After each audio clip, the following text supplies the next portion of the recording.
നമ്മുടെ രാജ്യത്ത് ഒരു പാർലമെന്റിന്റെ ആവശ്യമുണ്ടോ? ഒരു ഓപ്പോസിഷൻ പാർട്ടിയുടെ ആവശ്യമുണ്ടോ? ലീഡർ ഓഫ് ഓപ്പോസിഷൻ ആവശ്യമുണ്ടോ? ആവശ്യമില്ല. ഗവൺമെന്റ് തന്നെ എല്ലാം തീരുമാനിച്ചാൽ മതി. ഏതാനും ദിവസങ്ങൾക്ക് മുൻപ് ഒരു ബില്ല് വന്നിട്ടുണ്ടായിരുന്നു ലോക്സഭയിൽ.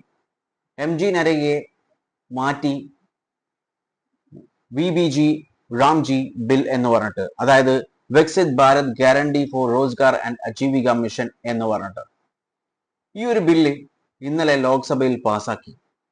കടുത്ത പ്രതിഷേധം ഓപ്പോസിഷൻ പറഞ്ഞിട്ടുണ്ടായിരുന്നു. അവർ പറഞ്ഞിട്ടുള്ളത് സ്റ്റാൻഡിംഗ് കമ്മിറ്റിയിലേക്ക് അയച്ചു കൊടുക്കണമെന്നാണ്. പക്ഷേ അത് നിഷേധിച്ചു. ഈ ബില്ല് പാസാക്കി.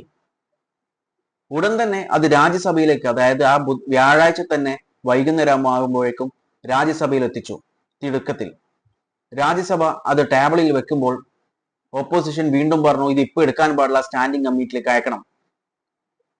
കേട്ടില്ല, എടുത്തു. ഡിസ്കഷൻ തുടങ്ങി.